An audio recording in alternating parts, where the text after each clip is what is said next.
জি, আপনার নামে একটা ছোট অভিযোগ আছে। বলেন। এটা হচ্ছে আপনি প্রায় সময় লাইভে বলে থাকেন যে মুমিন ব্যক্তিরা এসে একটা আয়াত দেখার পর বলে যে এটার তাফসিরে যেতে হবে। তখন আপনি বলেন যে তাফসিরে গেলে কি ভাই এটার উল্টা লেখা থাকবে? যে আমি একটা পাইছি, এটার তাফসিরে উল্টা লেখা থাকে, সম্পূর্ণ আয়াতটাকেই বাতিল করে দিছে তাফসিরে। তাহলে তাফসিরে যদি উল্টা লেখা থাকে তাহলে তো তাফসিরটাই বাতিল হয়ে যাবে, তাই না? না না, তাফসির বাতিল এটা আমি বললে তো হবে না। মুসলিমরা এটাকে তাফসির বাতিল বলে না, বরঞ্চ কি দিয়ে যে কি ডাকা দেয়। সূরা বাকারার 178 নম্বর আয়াতটা একটু প্লিজ আপনি একটু বের করেন, আচ্ছা ঠিক আছে, সূরা বাকারা দেখুন আপনি তাফসির সব ঘাটাঘাটি করে দেখুন এখানে আসলে কি বলা হয়েছে। মানে যেটা বলা আছে তাফসিরে তার উল্টা কথাটা বলা আছে নাকি? হ্যাঁ, তাফসিরে গিয়ে আয়াতটাকেই তো মানে কিছুই পাবেন, আপনি বের করেই দেখেন না। আচ্ছা ঠিক আছে, দেখতেছি 178। আচ্ছা, বের হয়ে গেছে 178, সূরা বাকারা 178। হ্যাঁ, এরকম অবশ্য আপনি ঠিকই বলেছেন, এরকম অনেক আয়াতের মানে পুরাই উল্টা তাফসির, যেটা লেখা আছে তার একদম উল্টা কথা তাফসিরে বলা আছে। এটা আমিও বড় পেয়েছি করেন, অনেক আমি পড়বো। জায়গাতে। হ্যাঁ, পড়েন। হে মুমিনগণ, নিহতদের ব্যাপারে তোমার উপর কিসাস ফরজ করা হয়েছে। কিসাস মানে তো এই সমপরিমাণ প্রতিশোধের বেলায় আর কি। হ্যাঁ স্বাধীনের বদলে স্বাধীন, দাসের বদলে দাস, নারীর বদলে নারী। তবে যাকে কিছুটা ক্ষমা করা হবে তার ভাইয়ের পক্ষ থেকে, তাহলে সততার অনুসরণ করবে এবং সুন্দরভাবে তাকে আদায় করে দেবে। এটি তোমাদের রবের পক্ষ থেকে হালকাকরণ ও রহমত। সুতরাং এরপর যে সীমা লঙ্ঘন করবে তার জন্য রয়েছে যন্ত্রণাদায়ক আযাব। ভাই, এই আয়টা থেকে আমরা বুঝতে পারি যে যদি একজন স্বাধীন ব্যক্তিকে কেউ হত্যা করে, সেই স্বাধীন ব্যক্তিকে আবার হত্যা করতে হবে প্রতিশোধমূলক। হ্যাঁ, যদি এই একজন নারীকে ধরেন, আপনার বউকে আমি হত্যা করলাম, আপনি কি করবেন ভাই? আমার বউকে আমার হত্যা বউকে, করবেন, আমাকে না, ওকে, আমার বউকে হত্যা হ্যাঁ, করবেন। নারীর বদলে আর নারী যদি যাবে, আপনার দাসের একজন, বদলে দাস যাবে। হ্যাঁ, ঠিকই হ্যাঁ, বলেছেন। আপনার একজন গোলামকে যদি আমি হত্যা করি, আপনি আমার গোলামকে এসে হত্যা, ভাই এটা কি বিধান হইলো? এটা কি আল্লাহ ন্যায় বিচারের যে বিধান এটা হইছে? হয়তো হ্যাঁ, আমার সেটা দাস তো জানেই না, হয়তো আমার দাস এই কাণ্ডের সাথে কোনো মতেই জড়িত না। আপনার দাসকে আমি মেরে দিয়ে আসলাম, আপনি এসে আমার দাসকে মারলেন। দাসের জীবন তো ভাই এমনিতে কত দুঃখ কষ্টে ভরা। এবার আপনি তাফসিরে গিয়ে দেখেন কি বলে।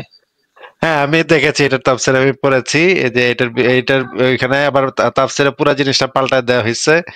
এবং এখানে যে আরেকটা কথা বলা আছে, কিছুটা ক্ষমা করা হবে তার ভাইয়ের পক্ষ থেকে। মানে ভাই যদি টাকা টোকা নিয়া তারপর যদি মাফ করে দেয়, বা কোনো আত্মীয় যদি টাকা টোকা নিয়া মাফ করে দেয় খুনিরে, তাহলে কিন্তু আবার মাফ হয়ে যাবে। এটা হচ্ছে গিয়ে আবার রক্ত ঋণ, এটাকে আবার বলে রক্ত ঋণ। আচ্ছা, আমি তাফসীরেও দেখতে পারি, তাফসীরেও একই কথাই বলা আছে। আমি আহ আরেকটা মজার বিষয়, তাফসিরে কিন্তু গোলামের কোনো কনসেপ্টই পাবেন না, গোলামের বিষয়ে কিছুই বলা নেই। হ্যাঁ, ঠিক আছে, আমরা তাফসীরটাও দেখি। তাফসীরে কি বলা আছে, না এটা না। তাফসীরে যেটা বলা আছে, তাফসীরে ইবনে কাসিরে যেটা বলা আছে, আমরা একটু বড় করে দিই। এখানে যে জিনিসটা বলা আছে, আল্লাহ বলেন, হে মুসলমানগণ, প্রতিশোধ গ্রহণের সময় ন্যায় পন্থা অবলম্বন করবে। স্বাধীন ব্যক্তির পরিবর্তে স্বাধীন ব্যক্তি, দাসের পরিবর্তে দাস এবং নারীর পরিবর্তে নারীকে হত্যা করবে। এ ব্যাপারে সীমা লঙ্ঘন করো না। ব্লা ব্লা ব্লা। অজ্ঞতার যুগে বনু নাজির ও বনু কুরাইজা নামক ইয়াহুদি দুটি সম্প্রদায়ের মধ্যে যুদ্ধ সংঘটিত হয়। সেইখানে আহ বানু কুরাইজার কোন লোককে হত্যা করতো, তখন প্রতিশোধ রূপে বানু নাজিরের ওই লোকটিকে হত্যা করা হতো না। এর রক্তপণ হিসেবে 4 মণ খেজুর আদায় করা হতো। তো এখানে যেটা বলা হচ্ছে, এই অজ্ঞতার যুগটাকে উঠিয়ে দিয়ে প্রতিষ্ঠা করা হয় যে আহ ব্যক্তিকে হত্যা করা হোক, মানে আমাদের নারীর পরিবর্তে পুরুষকে হত্যা করা হোক। এটা তারা বলছিল, আমাদের দাসের পরিবর্তে তাদের স্বাধীন ব্যক্তিকে হত্যা করা হোক এবং আমাদের নারীর পরিবর্তে তাদের পুরুষকে হত্যা করা হোক। তাদের এই দাবি খণ্ডন করে আয়াতটি অবতীর্ণ হয়। এই হুকুমটি মানসুখ, মানে এই আয়াতটা, এই যে এই হুকুমটা মানসুখ। কুরআন মজিদের ঘোষণা, প্রাণের পরিবর্তে প্রাণ, সুতরাং প্রত্যেক হত্যাকারীকে নিহত ব্যক্তির পরিবর্তে হত্যা করা হবে। স্বাধীন দাসকে হত্যা করুক বা এর বিপরীত পুরুষ নারীকে হত্যা করুক বা এর বিপরীত, সর্বাবস্থায় এই বিধান চালু থাকবে। হ্যাঁ, এখানে একদম উল্টা কথা বলা আছে। তাফসিরে এই জিনিসটা মানা হয় নাই, যে আয়াতে যে জিনিসটা বলা হয়েছে সেটা এখানে তো মানা হচ্ছে না। প্রাণের বদলে প্রাণ নেওয়া হবে, হত্যাকারী পুরুষই হোক বা স্ত্রীলোক হোক, অনুরূপ ভাবে স্ত্রীলোক অনুরূপ হোক। হ্যাঁ, এই জিনিসটা উল্টাই দিছে আর কি, তাফসিরে গিয়ে উল্টাই দিছে। এখানে যদিও প্রথমের দিক দিয়ে প্রথমে বলছে যে দাসের বদলে দাস, আচ্ছা যাই হোক, পরে আবার বলছে যে এই ইঙ্গিত দিচ্ছে যে যে হত্যা করবে তাকে হত্যা করতে হবে, এরকম। হ্যাঁ হ্যাঁ, আমি এটা তাফসিরটা আমি পুরাটাই পড়েছি, আমার মনে আছে যে এটা এখানে আয়াতটাকে উল্টাই দিছে। আয়াতে যেটা বলা আছে সেটা তারা বলে নাই, আয়াত পুরো চেঞ্জ করে দিছে। তাইলে ভাই এটা তাফসির কেমনে হইলো? আর তাফসির মানে কি? মানে আল্লাহ তাআলার কথা হইলো আয়াত, আল্লাহ তাআলার কথা আয়াতকে তাফসির হইলো যে মানুষ একজন ব্যক্তি যেভাবে বুঝছে, ভাই সে কিভাবে বুঝছে সেটা দিয়ে আমার কি আসে যায়? এখানে স্পষ্ট আল্লাহর কথাকে সে এই অস্বীকার করে সে তার কথাকে প্রতিষ্ঠিত করবে, বা এটা কিরকম তাফসির?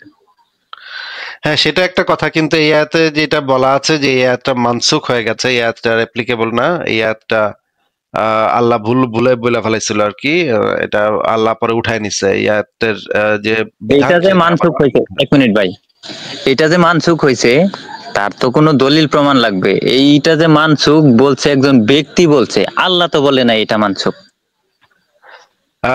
হ্যাঁ, আল্লাহ আবার এইরকম আরেকটা আয়াত দিছে, আহ, আরেকটা আয়াত দিয়ে সেই এই আগের আয়াতটাকে বাতিল করে দিছে। আচ্ছা আপনি দেখি সেই আয়াতটা কিরকম। আপনি এই যে এই আয়াতের তাফসিরে এই জিনিসটা বলা আছে যে এই আয়াতটা মানসুখ হয়ে গেছে, মানসুখ হয়ে নতুন আয়াত আল্লাহ পাক নাজিল করছে যে খুনের বদলে খুন, যে খুন করবে তাকেই খুন করতে হবে, ওইটা বলা আছে। তাহলে আপনার এটাও তো পয়েন্ট ঠিক শান্তির আছে, ধর্ম হচ্ছে না, প্রতিশোধ পরায়ণ হচ্ছে এটা।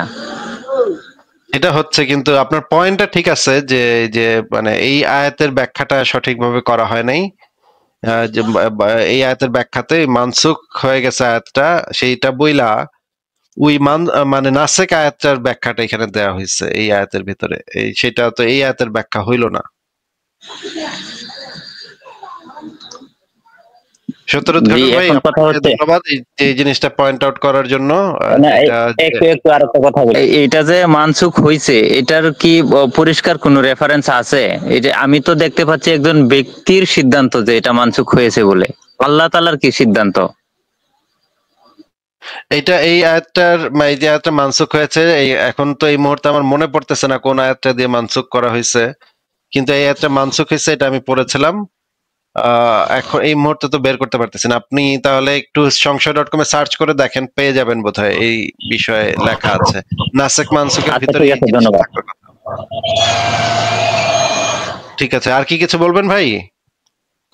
আহ, আর এই যে এই কাশ্মীরে যে ইয়ে হয়েছে, সেখানে দেখেন আপনার লাইভে এসে যেভাবে তেনাবাজি করে মুমিনরা, হ্যাঁ এইভাবে বাস্তব সমাজে একটা তেনাবাজি করেছিল। অর্থাৎ আমাদের এই ভারতবর্ষে একজন লোক বলছিল যে কাশ্মীরে যে হত্যাকাণ্ড হয়েছে এটা নাকি মোদী সরকার চক্রান্ত করেছে, এটা তারই চাল। তারপর তাকে অবশ্য গ্রেফতার করা হয়েছে। দেখুন মুমিনরা কি পরিমাণ তেনাবাজ, এক তো আয়াত নিয়ে তেনাবাজি করে, এখন বাস্তবে একটা ঘটনা সংঘটিত হয়েছে, একটা হত্যাকাণ্ড, কয়েকজন মানুষকে মেরে ফেলেছে, 17 জন না কজন, সেটাকেও সে ধামাচাপা দেওয়ার চেষ্টা করছে অন্য একটা কথা দিয়ে। ভাই তেনাবাজ আপনি হইলে কিন্তু মুমিনের চাইতে বড় তেনাবাজ আর পৃথিবীতে কেউ হইতে পারে না। ঠিক বলেছেন। আমি যে এই বাংলাদেশে হলি আর্টিজানের আক্রমণের সময় একজন বাংলাদেশের কয়েকজন বিশিষ্ট বুদ্ধিজীবী, তারা আমার ফ্রেন্ড লিস্টে ছিল, তারা লিখেছে যে এটা হচ্ছে আওয়ামী লীগ সরকারের মানে চক্রান্ত, তারা নিজেরাই নাটক সাজাইছে। এটা লেখার পর আমি তাদেরকে গিয়ে জিজ্ঞেস করলাম, আওয়ামী লীগ সরকার এরকমের বলদামি কেন করতে যাবে? আওয়ামী লীগ সরকারের কি কুত্তা কামড়াইছে যে এরকম বলদামি তারা করবে? আর আপনি যে বললেন এটা তাদের নাটক, একটু প্রমাণটা দেন তো। এই প্রমাণটা চাইছি সে দেখে প্রমাণ আমাকে দিতে পারে নাই। প্রমাণ চাইছি দেখে আমাকে গালিগালাজ করে তারা, আমাকে অনেকে বললো, হ্যাঁ আপনারা তো উগ্র নাস্তিক, আপনারা তো হিন্দুত্ববাদী, ভারতের হিন্দুত্ববাদের দালাল। আমি বলি, আমি তো হিন্দুদেরও কত সমালোচনা করি, আমি হিন্দুত্ববাদের দালাল কেমনে হইলাম? আমি তো হিন্দুত্ববাদেরও কত কঠোর সমালোচনা করি। আপনি যে হিন্দুত্ববাদের দালাল, এটার কি কোনো প্রমাণ আছে আপনার কাছে? এরপর আমার ব্লক করে দিল। হ্যাঁ, মানে এই বাংলাদেশের অনেক প্রখ্যাত বুদ্ধিজীবী, তারা এখন মানে টিভিতে তাদের দেখা যায়, তাদের স্ট্যাটাসের নিচে গিয়ে আমি যে বলছিলাম এই কথাগুলা, তারা আমাকে গালিগালাজ করে আমি নাকি মোদী সরকার বিজেপির দালাল টালাল বইলে আমাকে বের করে আমাকে ব্লক মেরে দিল। তো ঠিক আছে, কিন্তু এগুলো তো ভাই খুবই হাস্যকর যে প্রমাণ ছাড়া এই আচ্ছা ধরনের ভাই, কথাবার্তা। এই এই কাশ্মীরে যে এই মানুষের গুপ্তাঙ্গ দেখে অর্থাৎ পেন খুলে খুলে দেখে হিন্দুদেরকে হত্যা করা হয়েছে, এই ব্যাপারে আপনি কি খবর রেখেছেন বা কি জানেন, একটু যদি বলতেন। এই যে একটা না, এই জিহাদ। ব্যাপারে আমি এখনো ভালোভাবে আমি পড়েছি, কিন্তু আমি এখনো বলার মতো যথেষ্ট ভালো পর্যায়ে মানে পড়ি নাই। আমি আরো ভালোভাবে জেনে তারপরে এই বিষয়ে কথা বলবো, তার আগে আমি কথা বলতে পারবো না ভাই। জি জি, আচ্ছা ঠিক আছে, ভালো থাকবেন। ঠিক আছে ভাই, আপনিও ভালো থাকেন, তাহলে বিদায় জানাই আপনাকে। মনে করেন একটা বক্সের ভিতরে কয়েকটা মার্বেল রাখা আছে, হ্যাঁ? এখন মার্বেল গুলা জোড় সংখ্যক মার্বেল আছে নাকি বেজোড় সংখ্যক মার্বেল আছে আপনাকে জিজ্ঞেস করা হইলো। এখন বাক্সটা কালো রঙের বাক্স, কিছুই দেখা যাচ্ছে না, কিছু আপনাকে টাচও করতে দেওয়া হচ্ছে না, বলা হচ্ছে যে আপনি বলেন। ওইটা কোনো পরীক্ষা নিরীক্ষা ছাড়া, কোনো কিছু ছাড়া আপনার বলতে হবে যে ওইটার ভিতরে জোড় সংখ্যক মার্বেল আছে নাকি বেজোড় সংখ্যক মার্বেল আছে। এখন আপনার উত্তর কি হইতে পারে বলেন তো? আমি জানি না। হ্যাঁ, এটা তো মানে যৌক্তিক একটা উত্তর আপনি দিলেন, কিন্তু মনে করেন একজন এসে বলল, কলিমুদ্দিন এসে বলল যে এটার ভিতরে জোড় সংখ্যক মার্বেল আছে। আর আপনার প্রথম প্রশ্ন তাকে কি হবে যে ভাই এটার ভিতরে যে জোড় সংখ্যক মার্বেল আছে আপনি জানলেন কেমনে, এটা তো জিজ্ঞেস করবেন, তাই না? হ্যাঁ হ্যাঁ, অবশ্যই। যে সে কিভাবে জানলো, সে কিভাবে এত নিশ্চিত হইলো যে এটার ভিতরে জোড় সংখ্যক বেজোড় মার্বেল আছে, বেজোড় সংখ্যক তো হইতে পারে, সে কেমনে জানলো যে এটার ভিতরে জোড় সংখ্যক আছে? সে তখন আপনাকে বলল, ও আপনি আমার কথা বিশ্বাস করতেছেন না কেন, আপনি আমার কথা বিশ্বাস করে লন। আপনি তখন, সে কোনো প্রমাণ দেখাইতে পারলো না, সে কোনো যুক্তিও দেখাইতে পারলো না যে এটার ভিতরে যে জোড় সংখ্যক মার্বেল আছে এটা সপক্ষে সে কোনো প্রমাণও দেখাইলো না, যুক্তিও দেখাইলো না, কিছুই দেখাইলো না। সে জাস্ট বলতেছে যে এটার ভিতরে জোড় সংখ্যক মার্বেল আছে, আমি কইছি আমারটাই বিশ্বাস করে লও, আমার কাছে প্রমাণ আছে, কিন্তু তোমরা তো প্রমাণ বুঝবা না, তোমাদের জ্ঞান তো সীমিত, তোমরা তো প্রমাণ বুঝতে পারবা না, এই জন্য এটার ভিতরে জোড় সংখ্যক মার্বেলই আছে। এখন আপনি তার দাবিটাকে প্রমাণের অভাবে, সে যেহেতু প্রমাণ উপস্থাপন করতে পারে নাই, কোনো যুক্তিও দিতে পারে নাই, আপনি তার দাবিটাকে বাতিল করে দিলেন, বললেন যে না, তোমার দাবিটা রিজেক্টেড। এই যে আপনি যে রিজেক্ট করলেন তার দাবিটাকে, এইটার মানে কি এইটা যে আপনি দাবি করছেন যে সেই বাক্সের ভিতরে বেজোড় সংখ্যক মার্বেল আছে, এটা কি আপনি দাবি করছেন? না, মোটেও করিনি। আপনি তো জোড় সংখ্যক বা বেজোড় সংখ্যক কোনোটাই বলেন নাই, তাই না? আপনি বলেছেন যে এটার ভিতরে যে তুমি বললা যে জোড় সংখ্যক, সেইটা তুমি জানলা কেমনে, সেটার প্রমাণটা দাও। সে যতক্ষণ পর্যন্ত এটার প্রমাণ দিতে না পারতেছে ততক্ষণ পর্যন্ত তার দাবিটাকে আপনি বাতিল করে দিচ্ছেন। তার মানে কিন্তু আপনি কিন্তু বলেন নাই যে এটার ভিতরে জোড় সংখ্যক মার্বেল আছে বা নাই, বা বেজোড় সংখ্যক মার্বেল আছে বা নাই, বা কোনো মার্বেল আছে বা নাই, কিছুই কিন্তু আপনি বলেন নাই। আপনি কিন্তু কোনো ক্লেম করেন নাই, তাই না? যে আমি claim সেটাই বললাম, আমার কোনো পজিটিভ ক্লেম নাই। কালকে যে শেষ পর্যন্ত claim আমার করছে, সাথে এই ব্যাপারটা। হ্যাঁ হ্যাঁ, একটু শেষ করে নেই ভাই। যে ক্লেমটা, কারণ আমাদের দর্শকদেরও তো এই চুনাহাগা মুমিনরা বুঝছেও, এরা বুঝবে না, এদের মাথায় হয়তো ঘিলু একেবারে মানে ছাগলের থেকে, অথবা হয়তো এরা মানে বুঝা না বোঝার ভান করে। এই যে আপনি যে বললেন যে তুমি যতক্ষণ পর্যন্ত প্রমাণ দেখাতে না পারতেছো যে তুমি কিভাবে জানলা এটার ভিতরে জোড় সংখ্যক মার্বেল আছে, বা জোড় সংখ্যক মার্বেল থাকার সপক্ষে তোমার প্রমাণ কি বা যুক্তি কি, এটা যতক্ষণ পর্যন্ত দেখাইতে না পারতেছো, তোমার দাবিটাকে আমরা বাতিল করে দিচ্ছি প্রমাণের অভাবে। প্রমাণের অভাবের কারণে তোমার দাবিটা গ্রহণযোগ্য না, তোমার দাবিটার সপক্ষে কোনো যুক্তি নাই, তোমার দাবিটাকে মেনে নেয়ার পক্ষে কোনো রিজন নাই। এই জিনিসটা যখন আপনি তাকে বললেন, তার মানে তো এইটা না যে আপনি এক্সট্রা কোনো ক্লেম করছেন নাকি? হ্যাঁ হ্যাঁ, সেটাই। আপনি এক্সট্রা ক্লেম করতেও পারেন। মনে করেন আপনার এই যে পাশে আরেকজন বন্ধু আছে, সে এসে ক্লেম করলো যে এটার ভিতরে বেজোড় সংখ্যক মার্বেল আছে। তখন আপনার প্রসিডিউর একই হবে, তখনও সেই ক্ষেত্রেও একই হবে আপনার প্রসিডিউর, যে তুমি যে বললা বেজোড় সংখ্যক মার্বেল আছে, এটার সপক্ষে যুক্তি বা প্রমাণ কি আছে। সে যতক্ষণ পর্যন্ত দেখাইতে না পারতেছে তার দাবিটাও বাতিল। এখন এই দুইজনে মিলে যদি আপনারা বলে, তার মানে তুমি কি বলতে চাইতেছো এটার ভিতরে কোনো মার্বেলই নাই, নাকি জোর আছে নাকি বেজোর আছে? আপনি তো কোনো ক্লেমই করেন নাই ভাই। আপনি বলবেন আমি তো জানি না এটার ভিতরে কি আছে, আমি তো জানি না, আমি তো প্রমাণ ছাড়া কেমনে বলবো এটার ভিতরে কয়টা মার্বেল আছে বা জোর সংখ্যক আছে নাকি, আদৌ কোনো মার্বেল আছে নাকি নাই, জোর সংখ্যক থাকলে জোর সংখ্যক আছে নাকি বেজোর সংখ্যক আছে, কিছুই তো আমি জানি না ভাই। তাহলে আমি কেমনে কমু ভাই?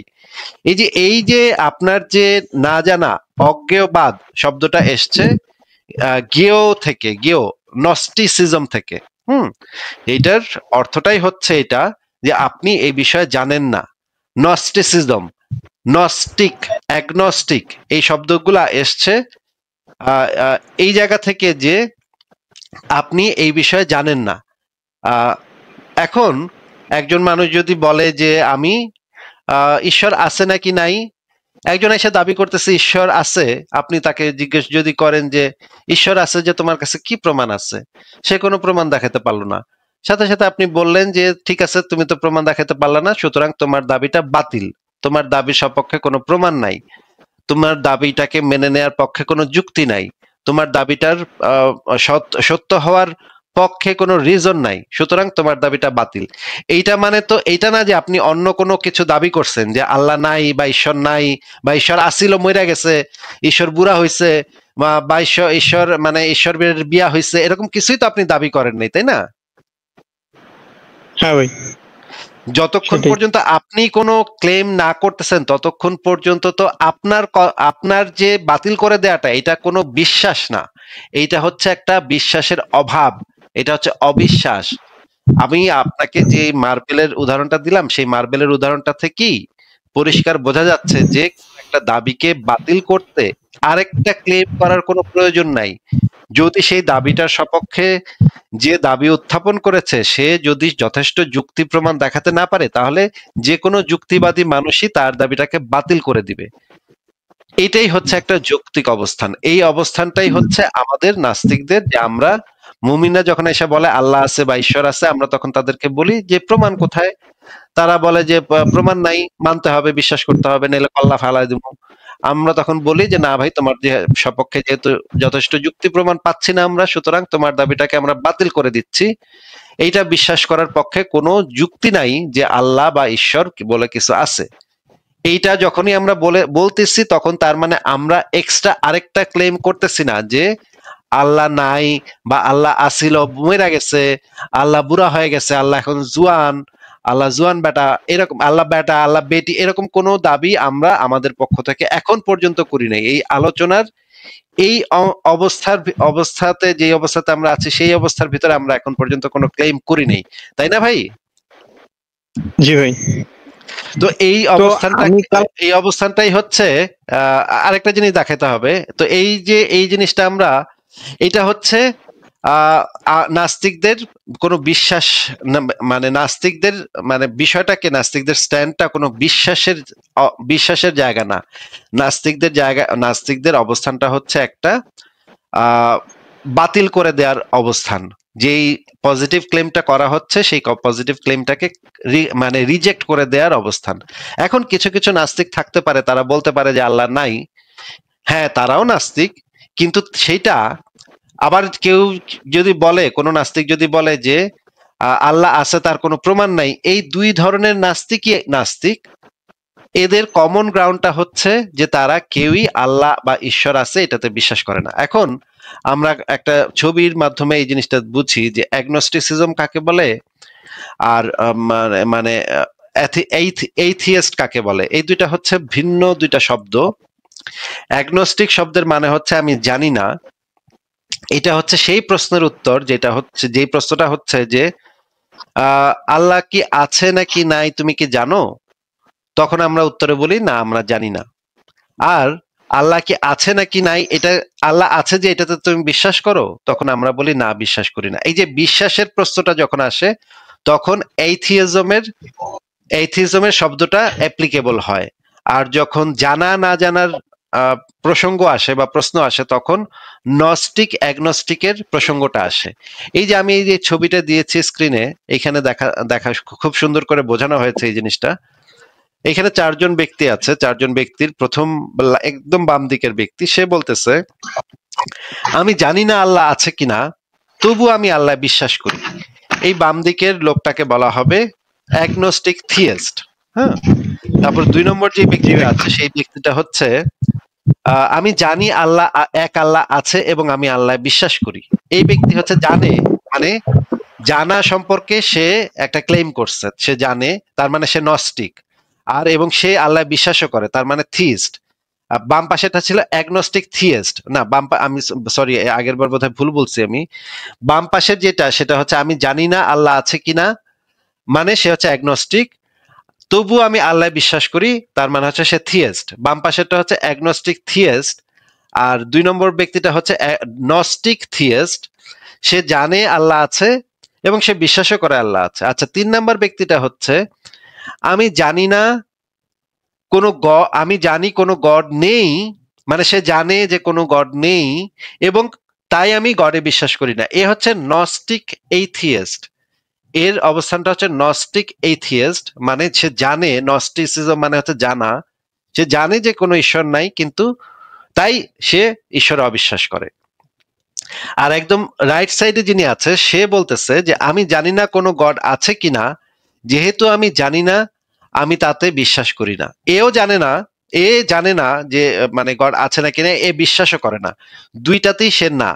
একে বলা হয় অ্যাগনস্টিক এইথিয়েস্ট। এই 4টা ক্যাটাগরি, মানে যদি আপনি পারমিউটেশন কম্বিনেশন করেন তাহলে এই এই 4টা ক্যাটাগরি তৈরি হয়। এইটার ভিতরে থিয়েস্ট, অ্যাগনস্টিক থিয়েস্ট থাকতে পারে, নস্টিক থিয়েস্ট থাকতে পারে, নস্টিক এইথিয়েস্ট থাকতে পারে এবং অ্যাগনস্টিক এইথিয়েস্ট থাকতে পারে। এবং ব্যাপারটা হচ্ছে যে এই নস্টিক এইথিয়েস্ট এবং অ্যাগনস্টিক এইথিয়েস্ট দুইজনই এইথিয়েস্ট ক্যাটাগরির মধ্যে পড়ে, আবার অ্যাগনস্টিক থিয়েস্ট, নস্টিক থিয়েস্ট এই দুইজনই আবার থিস্ট ক্যাটাগরির ভিতরে পড়ে। আচ্ছা, উনি চলে গেছেন। আমি যে জিনিসটা বোঝাচ্ছিলাম যে এটা হচ্ছে অ্যাগনোস্টিসিজম এবং এইথিইজমের সংজ্ঞা। আর এর সাথে সম্পূর্ণ ভিন্ন আরেকটা জিনিস আছে, সেটা হচ্ছে সংশয়বাদ। এই মুমিনরা এই 3টা শব্দ নিয়ে না কি যে ব্যাককলের মতো কথাবার্তা বলে ভাই, এই যে 3টা এরা বুঝে না কিছু, মাথায় এদের কিছু ঢুকে না। এই বলদ, এই চুনাহাগা বলদগুলা মানে ঘন্টার পর ঘন্টা বলতে থাকে যে সংশয়বাদ মানে নাকি সে একটু কনফিউশনে আছে। ভাই আপনি তো তার মানে আপনি সংশয়বাদী, তার মানে তো আপনি একটু কনফিউশনে আছেন যে আল্লাহ আছে নাকি নাই, নাকি ভাই? ভাই সংশয়বাদী মানে কেউ একজন কনফিউশনে আছে সেটা না ভাই। মানে কি যে মানে অবস্থা, এগুলার যে কি একটা অবস্থা। আমি সংশয়বাদের সংজ্ঞাটা আমি দেখাচ্ছি। সংশয়বাদ হচ্ছে চিন্তা করার একটা পদ্ধতি, মানে এটা ফিলোসফির একটা ধারা। এই ধারাটা অনুসারে স্কেপটিসিজম, এটাকে ইংরেজিতে বলা হয় স্কেপটিসিজম। এটা হচ্ছে চিন্তা করার একটা পদ্ধতি, যে পদ্ধতিটা বলছে যে পদ্ধতিটার ভিতরে আছে, প্রসিডিউরটা হচ্ছে যে অন্ধভাবে কোনো কিছু বিশ্বাস না করে একটা সংশয়ী দৃষ্টিভঙ্গি নিয়ে যুক্তি প্রমাণ দিয়ে যাচাই বাছাই করে কোনো কিছু সত্য নাকি মিথ্যা এই জিনিসটা নির্ধারণ করা। এটা হচ্ছে সত্যতা, কোনো কিছু সম্পর্কে শুরুতেই সন্দেহ পোষণ করে, প্রশ্নবিদ্ধ করে কোনো কিছুর মানে সঠিক কিনা সেই জিনিসটা যাচাই করে দেখাটাই হচ্ছে সংশয়বাদ। এই মুমিন মানে সুনাহাকাকুলা এই সহজ জিনিসগুলা এতবার করে বলার পরেও এদের মাথায় ভাই ঢুকে না ভাই, এরা যে কি ভাই, এটা একটা অদ্ভুত ব্যাপার যে এত মানে সময় নিয়ে আমরা এতদিন ধরে এই জিনিসগুলা বলতেছি যে কিন্তু এগুলা এখন পর্যন্ত সেই একই জায়গাতে আছে, এখন পর্যন্ত এগুলোর মাথায় এখন পর্যন্ত ঢুকে নাই যে সংশয়বাদ কাকে বলে, নাস্তিক কাকে বলে, অ্যাগনস্টিক এইথিস্ট কাকে বলে, কিছুই এদের মাথায় ঢুকে না। এরা অ্যাগনস্টিক মানে বুঝে যে সে মানে কনফিউশনে আছে নাকি নাই, কি বলে এদের লাইভ মাঝে মাঝে ক্লিপ পাঠায় আমাকে কেউ কেউ, এদের কথাবার্তার কোনো আগা মাথায় আমি পাই না। এরা একটা শব্দের অর্থ পর্যন্ত জানে না। অ্যাগনোস্টিসিজমের সাথে বিশ্বাসের অবিশ্বাসের সরাসরি কোনো সম্পর্ক নাই। অ্যাগনোস্টিসিজমের সাথে সম্পর্ক হচ্ছে জানার সাথে, নলেজের সাথে। অ্যাগনস্টিক শব্দটাই ভাই একটু আপনারা এই যে চুনাহাগা মুমিনগুলা একটু যদি পড়ালেখা করতো ভাই, আমরা অ্যাগনস্টিক শব্দটাকে আমরা ভেঙে দেখায় পর্যন্ত দিচ্ছি। এই যে দেখেন, অ্যাগনস্টিক শব্দটাকে ভেঙে যদি আপনি বুঝেন শব্দটার অর্থটা কি, অজ্ঞবাদ শব্দটা এসছে ইংরেজি অ্যাগনস্টিক এই শব্দটার উৎপত্তি হচ্ছে গ্রিক 2টা শব্দ থেকে, আ মানে এ, ইংরেজিতে এ, এবং নস্টস মানে হচ্ছে জ্ঞান, জ্ঞানী, হ্যাঁ, জ্ঞাত। এটার সাথে যদি শুরুতে উপসর্গ যুক্ত করেন তাহলে সেটা হয় যে অ্যাগনস্টিক। এর অর্থ হচ্ছে যে নাই জ্ঞান, মানে নো জ্ঞান, মানে হচ্ছে গিয়ে নো নলেজ, মানে হচ্ছে গিয়ে জ্ঞানহীন, অজ্ঞাত, এই বিষয়টা সম্পর্কে আমার জানা নাই। এটা হচ্ছে জানার সাথে সম্পর্কিত। এই অজ্ঞবাদ, এই জ্ঞেয় শব্দটাই হচ্ছে জানার সাথে সম্পর্কিত। নলেজ, জ্ঞান, এই এই শব্দটা হচ্ছে এইটার সাথে সম্পর্কিত। ঠিক আছে? এখন আর নাস্তিক শব্দটার ইয়াটা কি? নাস্তিক শব্দটার ইয়াটা হচ্ছে ভালো করে বুঝাই। আচ্ছা, এই ভিডিওটা দেখলে আরো ভালোভাবে বুঝবেন আপনারা। আমরা একটা ভিডিও চালিয়ে দেখাই যে এই বিষয়ে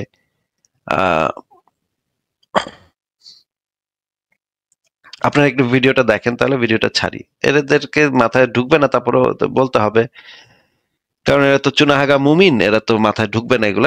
তারপরে বলে দিই। অজ্ঞেয়বাদ কাকে বলে? অজ্ঞেয়বাদ অর্থ হচ্ছে কোনো বিষয় সম্পর্কে জ্ঞান না থাকার সরল স্বীকারোক্তি। ঈশ্বর বা এই সকল আধ্যাত্মিক বিষয়াদি সম্পর্কে যেহেতু মানুষের কোনো প্রত্যক্ষ বা পরোক্ষ বস্তুনিষ্ঠ প্রমাণ নির্ভর জ্ঞান নেই, তাই এই বিষয়ে অজ্ঞেয়বাদীগণের সরল স্বীকারোক্তি, আমরা এই বিষয়ে কিছু জানি না। একই সাথে অজ্ঞেয়বাদীগণ আরও একটি সঙ্গত প্রশ্ন তোলেন। ঈশ্বরের অস্তিত্ব আছে বলে যারা দাবি করেন, তারা প্রত্যক্ষ বা পরোক্ষ বস্তুনিষ্ঠ প্রমাণ নির্ভর কোনো জ্ঞান ব্যতীত ঈশ্বর বা এই সকল আধ্যাত্মিক বিষয়াদি সম্পর্কে অবগত হলেন কিভাবে?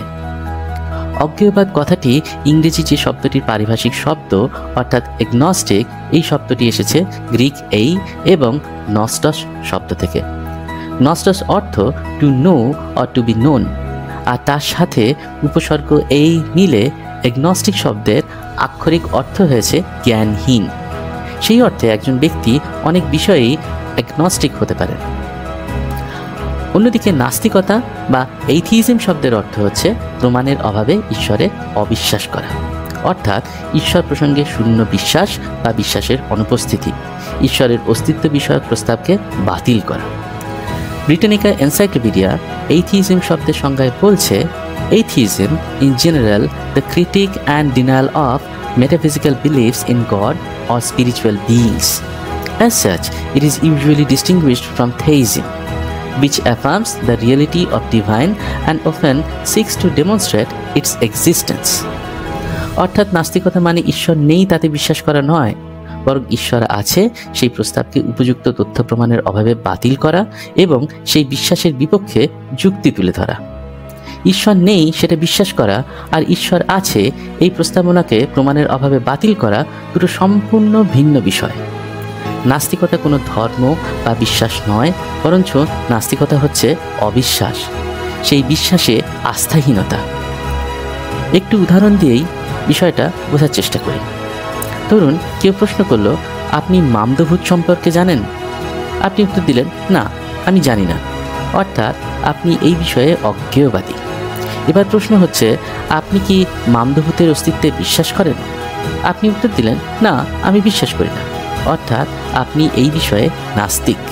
তাহলে উপরে দুইটি উত্তর যুক্ত হয়ে আপনি মামদভূত সম্পর্কে একজন অজ্ঞেয়বাদী নাস্তিক। বিষয়টা আরও একটু ভালোভাবে বোঝার চেষ্টা করা যাক। ধরে নিই একটি কালো বাক্সের মধ্যে কয়েকটি মার্বেল রয়েছে। বাক্সের মধ্যে জোড় সংখ্যক মার্বেল নাকি বিজোড় সংখ্যক মার্বেল আছে তা আমরা জানি না। কেউ একজন এসে দাবি করলো, বাক্সের রং যেহেতু কালো তাই বাক্সের মধ্যে জোড় সংখ্যক মার্বেল রয়েছে। স্বাভাবিকভাবেই একজন যুক্তিবাদী মানুষের মনে প্রশ্ন উঠবে, বাক্সের রঙের সাথে জোড় সংখ্যক মার্বেল থাকার সম্পর্ক কি? বা যিনি দাবিটা করলেন তিনি কিভাবে জানলেন যে জোড় সংখ্যক মার্বেলই রয়েছে? যিনি দাবিটি করেছেন তিনি কোনো প্রমাণ বা যুক্তি দেখাতে ব্যর্থ হলেন। এরপরে যুক্তিবাদী মানুষটি তার দাবিকে বাতিল করে দিলেন। কিন্তু এই দাবিটি বাতিল করার মানে কি যুক্তিবাদী মানুষটি কোনো প্রমাণ ছাড়াই তার উল্টো দাবিটি করেছেন? অর্থাৎ প্রমাণহীন জোড় সংখ্যক মার্বেল থাকার দাবিকে বাতিল করা মানে কিন্তু এটি নয় যে যুক্তিবাদী মানুষটি দাবি করছেন সেখানে বিজোড় সংখ্যক মার্বেল রয়েছে। সেটি একেবারেই সত্য নয়। যুক্তিবাদী মানুষটি শুধু অযৌক্তিক প্রমাণহীন দাবিটি বাতিল করেছেন, তার উল্টোটি তিনি কখনোই দাবি করেননি। ঈশ্বরের প্রমাণ দিতে ব্যর্থ হওয়ায় যুক্তিবাদী অজ্ঞেবাদী নাস্তিকরা সেই দাবিকে বাতিল করে দেয়। উল্টোটি তারা দাবি করে না, তারা দাবি করছে না যে ঈশ্বর নেই। ঠিক যেমন উপরের গল্পের মতো তারা দাবি করেননি যে বিজোড় সংখ্যক মার্বেল সেই কালো বাক্সের মধ্যে রয়েছে। বস্তুত সে কিছুই দাবি করেনি, অযৌক্তিক ও প্রমাণহীন কিছু দাবিকে বাতিল করেছে মাত্র, বা মেনে নিতে অস্বীকৃতি জানিয়েছে।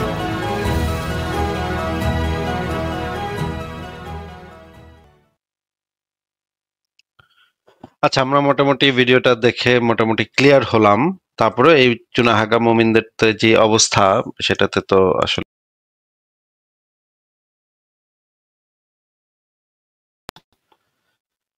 এই চুনাহাগা মুমিনদের মাথায় যে তারপরেও কিছু ঢুকবে এটা তো বলা যাচ্ছে না। তারপরেও আমরা আমাদের কাজ, যারা এখানে একটু মাথার কাজ করে তারা নিশ্চয়ই বুঝবে। এমনকি মুমিন হলেও অনেক মুমিনও এই ভিডিওগুলো এত সহজ করে, এত সিম্পল করে বোঝানো হয়েছে। আমাদের একটা প্লে লিস্ট আছে ইউটিউবে, এত সুন্দর করে এত সিম্পল করে বোঝানো হয়েছে যে কোনো অনেক চুনাহাগা মুমিনও এগুলো বুঝে গেছে, হ্যাঁ, তার মাথায় ঢুকতেছে। তো কিন্তু একেবারে চুনাহাগা যেগুলো একদম এক্সট্রিম প্রো ম্যাক্স, সেগুলোর মাথায় তো এগুলো আসলে ঢুকবে না। এটা কিছু করার নাই, কারণ এটা তো আয়োডিন যুক্ত লবণ। আমি তো টাইম মেশিনে গিয়ে তাদের মাদেরকে, মানে যখন প্রেগনেন্ট ছিল তখন তো তাদের মাদেরকে আয়োডিন যুক্ত লবণ খাওয়াইতে পারবো না ভাই, এটা তো সম্ভব না।